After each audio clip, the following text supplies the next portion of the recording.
Ah, je sais que je suis un petit peu folle parfois. Hello, j'espère que tu vas bien. Je suis super contente de te retrouver aujourd'hui dans cette vidéo. Ça fait longtemps que je n'en ai pas fait. Dernièrement, c'était la rentrée.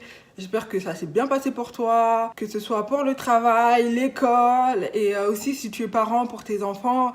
En tout cas, je t'envoie plein de bonnes choses, de succès, motivation, de réussite, d'encouragement pour les mois à venir. On revient au sujet de la vidéo pour te parler du fond de teint que je porte en ce moment. Donc, je porte ce fond de teint, celui-ci, le 15 Stop One Stop de chez NYX. C'est le dernier fond de teint qui est sorti il n'y a pas très longtemps aux États-Unis, au Canada, etc. Mais en France, il vient de sortir. C'est un partenariat entre une youtubeuse, je vais mettre le nom de la youtubeuse en dessous de la vidéo. C'est un partenariat entre NYX et la youtubeuse. Et il faut savoir qu'il y a 45 teintes de fond de teint. Il fait 30 millilitres. Voilà le packaging, je l'ai reçu comme ça. Il coûte 15,90 donc 16 €. C'est super top. C'est un fond de teint qui a l'air vraiment pas mal. Tu peux le garder pendant 24 heures. Et aussi, il y a une base, mais la base, je l'ai pas. Donc, je teste le fond de teint seul. Et qu'est-ce que je voulais dire d'autre? Il a un fini mat, donc c'est plutôt pas mal. Franchement, il me paraît plutôt bien, quoi. Et donc, je vais te montrer pour la suite. Tu verras le avant et après du fond de teint. Et sans fond de teint, ne hurle pas s'il te plaît, n'aie pas peur, c'est ma hit me. Allez, je te retrouve à tout de suite par l'application du fond de teint.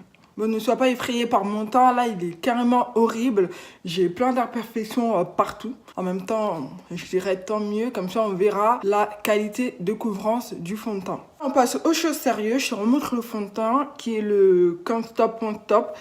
Moi, j'ai pris le Warm Mahogany, il est en sous-ton rouge. Il faut savoir que j'ai pas pu tester le fond de teint en magasin parce qu'il n'est pas en rayon. C'est le vendeur, en fait, c'est un youtubeur. En plus, il a eu la gentillesse de me faire tester un fond de teint et c'était le Sienna. La couleur était bien, mais j'aimais pas trop parce qu'elle me paraissait trop foncée pour mon teint du visage. Je vais te montrer le fond de teint. Il a une texture un petit peu crémeuse, donc ne fais pas attention par rapport à ma peau de poignet parce que ici, sur le corps, je suis très claire par rapport au visage.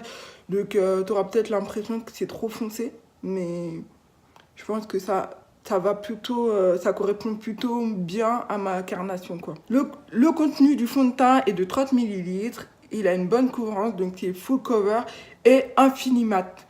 Donc moi j'ai la peau plutôt mixte, grasse, donc grasse au niveau de la zone T et ici un peu, je vais en mettre directement sur mon pinceau. Je vais utiliser ce pinceau là, mais aussi, on peut l'utiliser avec le Beauty Blender. Peut-être que j'en ai mis un peu trop, mais on va essayer d'estomper tout ça.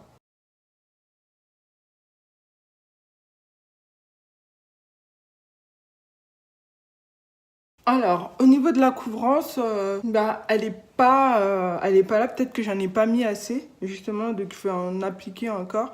Mais j'ai l'impression que quand je mets le fond de teint, il y a une espèce de film.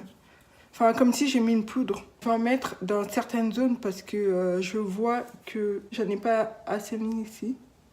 Donc là, je vois des taches, je vois des taches. Ça fait 3 fois que j'en rajoute sur certaines zones.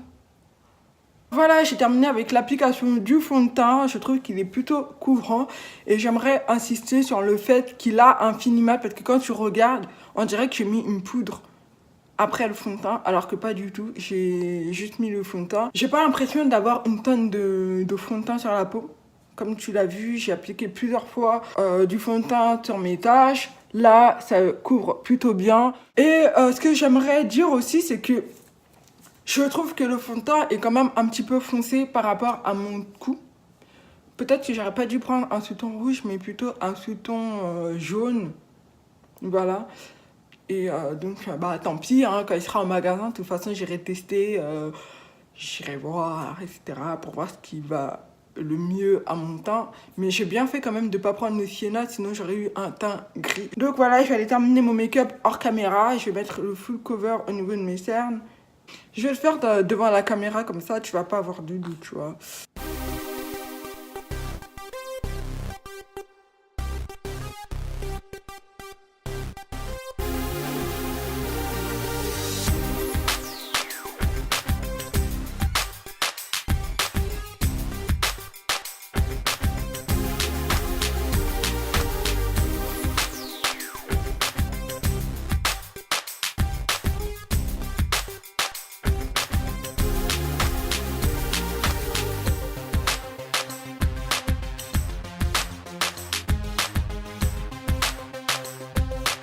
J'ai trop envie de mettre ça, le spray Finimat.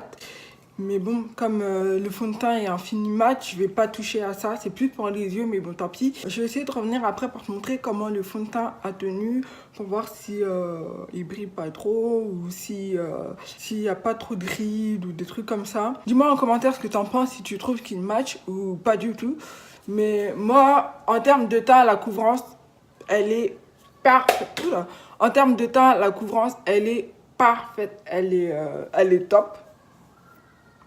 Le fond de teint, quand je le mets au début, il chauffe un tout petit peu. Et après, là, c'est fini. Là. C'est fini. On dirait c'est comme s'il s'imprègne bien à ma peau, comme s'il s'intègre. Et voilà.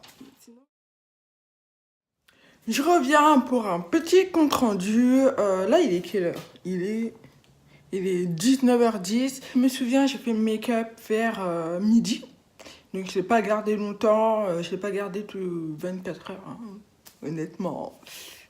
À quel moment je vais laver mon visage, je vais me laver pour aller dormir, hein, à quel moment? Là, ma zone T, elle brille quand même. Et c'est vrai qu'au cours de la journée, j'ai passé mon temps à faire ça. Ce que je voulais dire, c'est que le fond de teint, quand il sèche, il a tendance à être sans transfert. Et je trouve ça super cool pour un fond de teint. Mais le problème, c'est que au niveau de ma zone T, comme je brille au niveau du nez et que je passe mon temps à faire ça, bah du coup ça tâche un petit peu quoi. Et sinon le fond de teint je trouve qu'il est relativement bien. Après, à toi aussi de me dire ce que tu en penses en commentaire, si tu penses que j'ai tort ou pas. Mais sinon, voilà quoi. En fait je regarde quand même au niveau de mon cou. Parce qu'il faut vraiment que ça matche, il faut que ça aille bien quoi. Et le fond de teint, j'ai l'impression qu'il est trop foncé pour moi. Mais c'est vrai qu'au cours de la journée, ça match de plus en plus. Je trouve qu'il a vraiment le fini mat dont il parle. Mais au niveau de mon nez, à cause de mon sébum, bah, il coule un petit peu. Voilà, après, sinon, c'est un bon fond de teint. Il coûte 16 €. Il vaut le coup, quoi. Après, à toi de le tester. Quand il sera en magasin, bah, n'hésite pas à faire des choix, à tester et aussi à me donner ton avis. Et si tu l'as déjà acheté en ligne et que bah, voilà, que t'aimes bien, bah, tant mieux. Bah, si t'aimes pas aussi, n'hésite pas à le dire. Si tu l'as testé, est-ce que tu peux dire la couleur que tu as pris? Parce que comme il y a beaucoup de teintes, au moins tu dis la couleur que tu as pris et peut-être que tu peux aider d'autres filles qui viendront regarder la vidéo et qui liront les commentaires. En tout cas, je suis super contente d'avoir fait ce test. Je te retrouve à très très bientôt. Allez, prends soin de toi. Bye.